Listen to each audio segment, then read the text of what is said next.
શ્રી ગણેશાય નમઃ। મિત્રો, આપ જોઈ રહ્યા છો યુટ્યુબ આપણી ચેનલ પધારો સત્સંગમાં આપ સૌનું સ્વાગત છે। મિત્રો, આજે આ વિડીયોમાં આપણે સાંભળવાના છીએ માગશર માસના અમાવસ્યાના મહાત્મ્ય વિશે।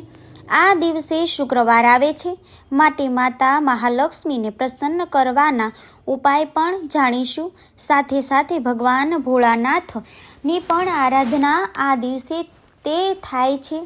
કહેવાય છે કે આ અમાવસ્યા કે જે માગશર માસની અમાવસ્યા છે, ભગવાન શ્રી કૃષ્ણનો પ્રિય માસ માગશર માસ છે।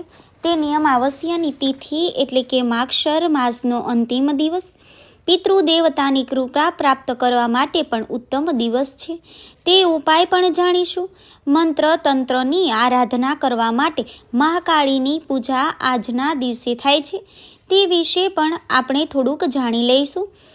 આપને આ વિડીયો પસંદ આવે તો લાઈક કરજો, શેર કરજો। આપ આ ચેનલ પહેલી વખત જોઈ રહ્યા છો તો સબસ્ક્રાઈબ કરી લેજો, જેથી કરીને આવનારા વિડીયોની માહિતી આપ સુધી તુરંત પહોંચી શકે। ધન્યવાદ।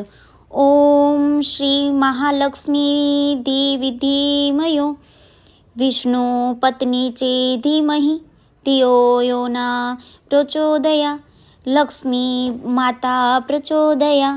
તો બોલો માતા મહાલક્ષ્મીની જય। મિત્રો, વર્ષની છેલ્લી અમાવસ્યા એટલે આ માગશર માસની અમાવસ્યાની જે તિથિ છે તે પિતૃદેવતાને અર્પણ છે।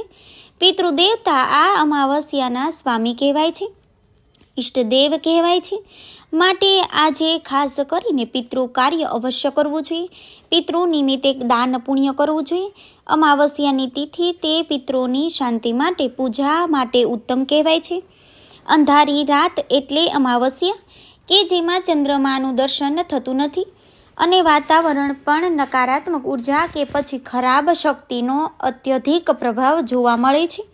એમાં ખાસ કરીને જે અમાવસ્યાની તિથિ છે તે આપણા મૃત પૂર્વજનો પરિવારજનોને શ્રદ્ધાપૂર્વક શ્રાદ્ધ તર્પણ કરવાથી ઘણું પુણ્ય પ્રાપ્ત થાય છે।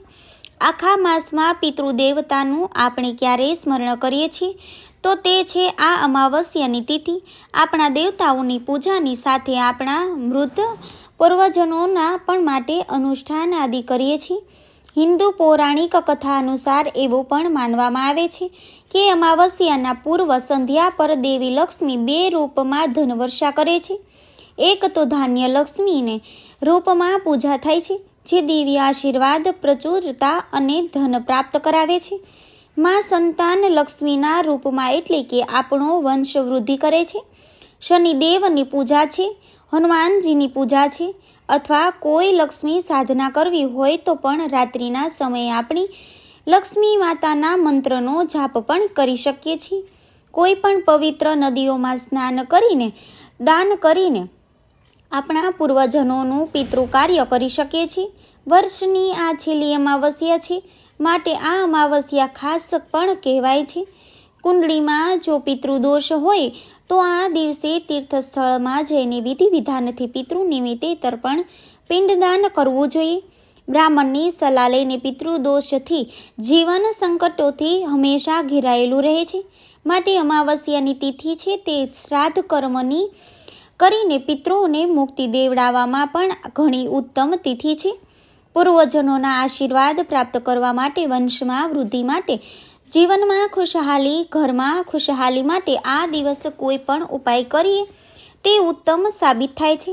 જો કોઈ વ્યક્તિની કુંડળીમાં શનિ દોષની સાથે પિતૃ પણ દોષ હોય છે તો આ અમાવસ્યાના દિવસે પૂર્વજનોનું શ્રાદ્ધ અનુષ્ઠાન કરીને દાનમાં તલ, વસ્ત્ર, અન્નદાન, પિંડદાન આદિ કરીને નદી કિનારે, તીર્થસ્થળોએ, મંદિરોમાં પૂર્વજનોના આશીર્વાદ પ્રાપ્ત કરવા માટે વિધિ કરાવી લેવી જોઈએ।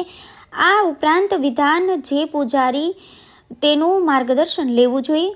કુંડળીમાં જો ગુરુ, શનિ, કેતુ, રાહુ અશુભ પ્રભાવ હોય તો તે અશુભ પ્રભાવને દૂર કરવા માટે પણ આ અમાવસ્યાની તિથિ લાભ અપાવી જાય છે। કારણ કે અમાવસ્યાની તિથિ એ જો વસ્ત્ર અને ભોજન દાન જરૂરિયાતમંદને કરાવવામાં આવે તો આ ગ્રહોની શાંતિ પ્રાપ્ત થાય છે। જો જીવનમાં નકારાત્મક પ્રભાવ વધુ હોય, તંત્ર મંત્ર બાધાથી કોઈ કાર્યમાં રૂકાવટ આવતી હોય તો અમાવસ્યાના દિવસે ભોજન દાન અવશ્ય કરવું જોઈએ। ખાસ કરીને અડદની ખીચડીનું દાન અથવા ભંડારોમાં કરવું જોઈએ. આમ કરવાથી આવી નકારાત્મક એનર્જી અથવા પ્રભાવથી રક્ષા પ્રાપ્ત થાય છે. શનિ સંબંધિત દોષ દૂર કરવા માટે શનિદેવનું અનુષ્ઠાન કરાય છે. ઢેયા હોય, 7.5 હોય, તેમાં મુસીબત આવતી હોય ત્યારે શનિદેવના જપ મંત્ર કરવાથી, શનિદેવના મંદિરમાં જઈને સરસોના તેલનું દાન કરવાથી, તલ દાન કરવાથી, શનિદેવની શિલાનું પૂજન કરવાથી, શનિ મંત્ર જપ કરવાથી દુષ્ટ પ્રભાવને તે દૂર થાય છે. આ અમાવસ્યાના દિવસે દાન પૂજા કરવાથી કુંડળીમાં ગુરુ ગ્રહ સારો થાય છે, કારણ કે આ માગશર માસની અમાવસ્યા છે. આ અમાવસ્યાના દિવસે વિભિન્ન પૂજા કરીને બીમારીમાંથી પણ મુક્તિ પ્રાપ્ત કરી શકાય છે.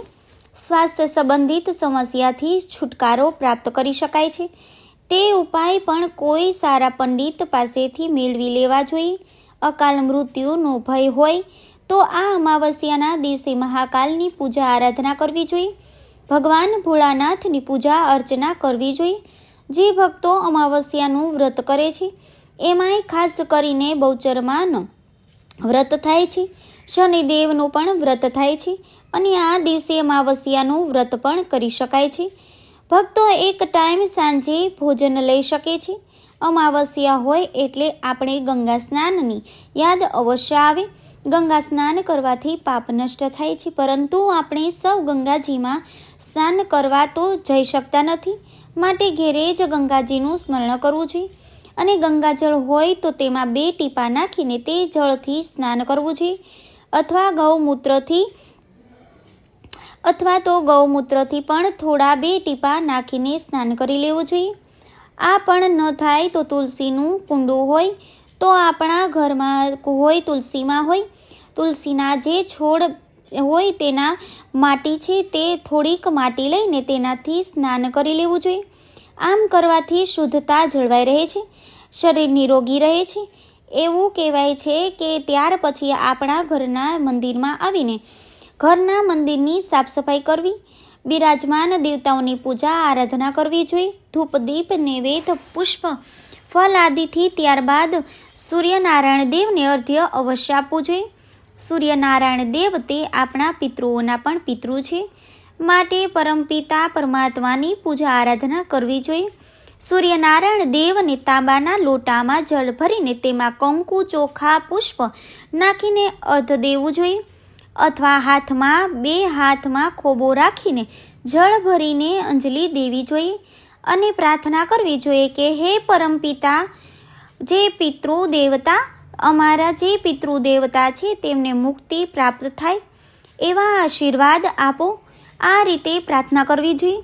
પિતૃઓની આત્માની તૃપ્તિ માટે આમ કરવાથી જીવનમાં તરક્કી થાય છે, પિતૃઓના આશીર્વાદ પ્રાપ્ત થાય છે.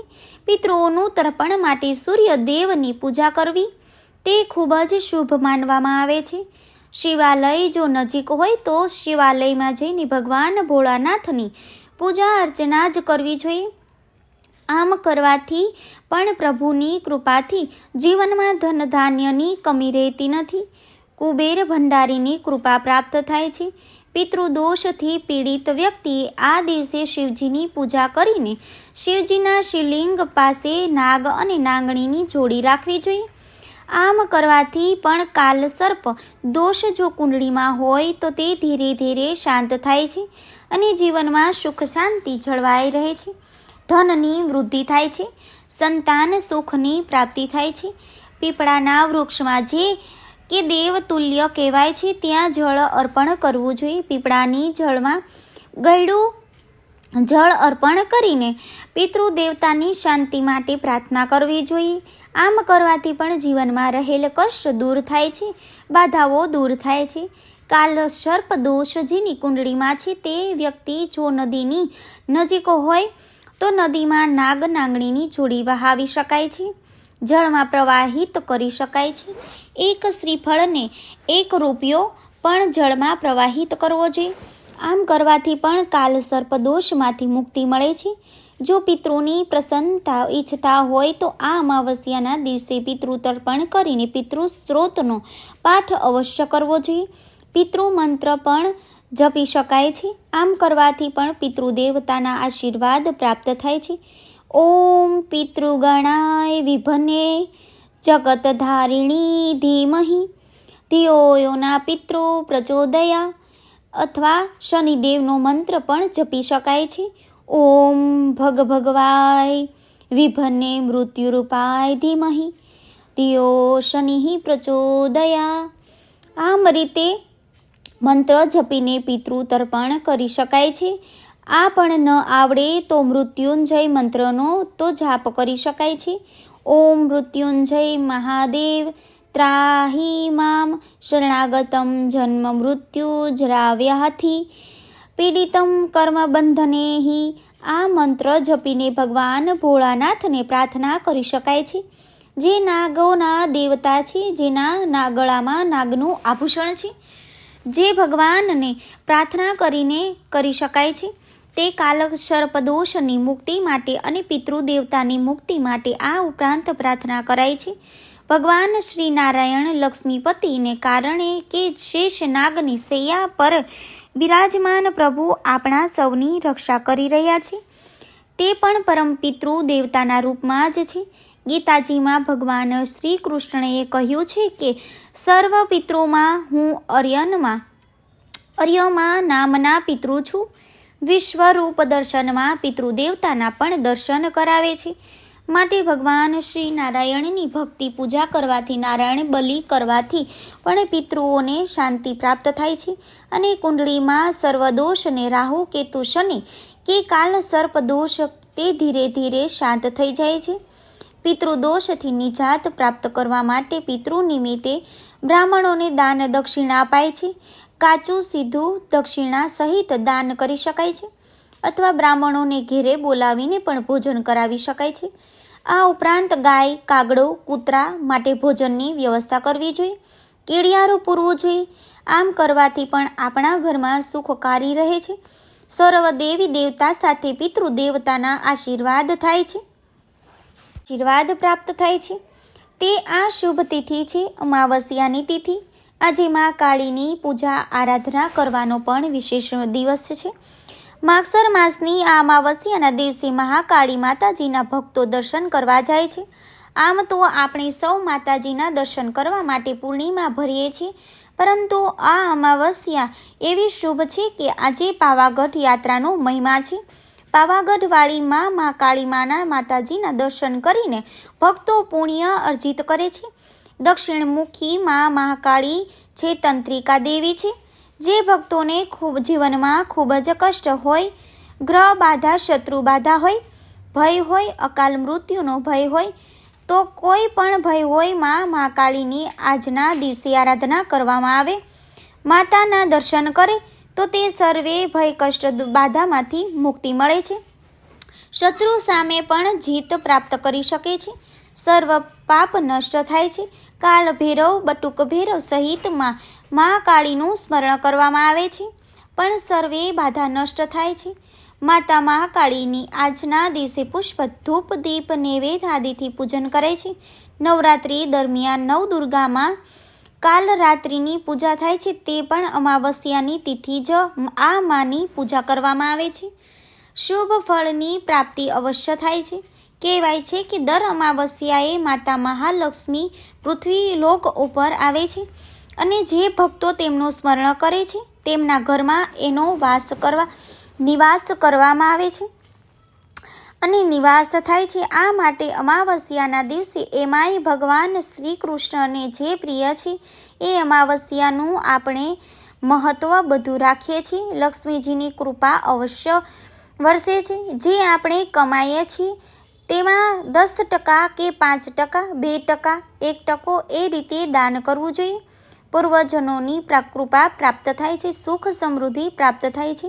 આ ઉપરાંત એવું પણ કહેવાય છે કે દાન હંમેશા યોગ્ય વ્યક્તિને જ આપવું જોઈએ. ભગવાન શ્રી કૃષ્ણને પ્રિય એવી ગાય માતા છે. ગાય માતાની આજના દિવસે સેવા પૂજા કરવાથી તથા ગાય માતાને લીલું ઘાસ, ઘરનું બનાવેલું ગરમ સરસ ભોજન બનાવીને ખવડાવવાથી પણ પુણ્ય પ્રાપ્ત થાય છે. ગાય માતામાં રહેલા દેવતા જો પ્રસન્ન થઈ જાય તો પણ મનુષ્યના પાપ નષ્ટ થાય છે. હવે આપણે જાણી લઈએ કે અમાવસ્યાના દિવસે શું કરવું. તો અમાવસ્યાના દિવસે દિવસના દિવસે સૂવું જોઈએ નહીં અને અમાવસ્યાના દિવસે માંસ, મીરા, લસણ, ડુંગળીનું ભોજન ન કરવું. કોઈ વ્યસનનો પણ ત્યાગ કરવો જોઈએ. અમાવસ્યાના દિવસે કોઈનું અપમાન કરવું ન જોઈએ. વાળ ન કાપવા, નખ ન કાપવા. અમાવસ્યાના દિવસે કોઈની નિંદા કુથલી ના કરવી જોઈએ, કારણ કે આજે વૃદ્ધિ યોગ છે. કાંઈ આવું કરશો તો તેનું વૃદ્ધિ થશે, માટે આ બધા કાર્યોથી બચવું જોઈએ. પરંતુ અમાવસ્યાના દિવસે શું કરવું જોઈએ તે પણ આપણે જાણી લઈએ. અમાવસ્યાના દિવસે ઘરની સફાઈ કરવાથી જે કીડા મકોડા મરે છે તે દોષ લાગતો નથી. એવું કહેવાય છે કે અમાવસ્યાના અને શનિવાર 2 દિવસ એવા છે કે જેમાં આપણે ઘરની સફાઈ કરી શકીએ છીએ. આ ઉપરાંત અમાવસ્યાના દિવસે ઝાડુ કે સાવરણી લઈને પણ કરી શકાય છે અને સાવરણી બદલી પણ શકાય છે. ઘરની સફાઈ કરીને 5 અગરબત્તી ઘરના જે વચ્ચોવચનું સ્થાન જેને કહેવાય છે બ્રહ્મસ્થાન, ત્યાં પ્રગટાવીને જોઈએ અને જેથી આપણા ઘરમાં પોઝિટિવ એનર્જી રહે છે. ઘરનો ઉંબરો સાફ કરીને ત્યાં રંગોળી કરવી જોઈએ. અમાવસ્યાના દિવસે તુલસીનો જે છોડ છે તેને સ્નાન કરાવવું જોઈએ. ત્યારબાદ શુદ્ધ ઘીનો દીપક પ્રગટાવવાથી સાંજ સવાર ઘીનો દીવો પ્રગટાવવો જોઈએ. ધૂપ દીપ નૈવેદ્ય આદિથી પૂજન કરવું જોઈએ. આમ કરવાથી લક્ષ્મીજી સાથે ભગવાન શ્રી કૃષ્ણની સાથે આરોગ્ય પ્રાપ્ત થાય છે. એવા આશીર્વાદ તુલસી માતાજીની પાસેથી મળે છે, કારણ કે આ જે વર્ષની છેલ્લી અમાવસ્યા છે. માગશર માસ ભગવાન શ્રી કૃષ્ણને પ્રિય છે. આખો માસ આપણે તુલસીજીની પૂજા કરીએ છીએ અને પછી આવશે પોષ માસ. તો પોષ માસ એવો કે છે કે કહેવાય છે કે ભગવાન સૂર્યનારાયણ દેવને ખૂબ જ પ્રિય છે. પૂષા દેવ જેના દેવતા છે, માટે ત્યાર પછી પોષ માસ આરંભ થાય છે અને તેમાં પણ ભગવાન નારાયણની પૂજા થાય છે. પરંતુ માગશર માસની જે અંતિમ દિવસ છે તેની તિથિ કહેવાય છે, માટે શ્રી નારાયણ ભગવાનની પૂજા અવશ્ય કરવી જોઈએ. અને ભગવાન શ્રી કૃષ્ણને પ્રિય એવો ગીતાજીનો પાઠ સાંભળવો પણ ઉત્તમ ગણાય છે. મિત્રો, મને આશા છે કે આપને આ વિડીયો જરૂર પસંદ આવ્યો હશે.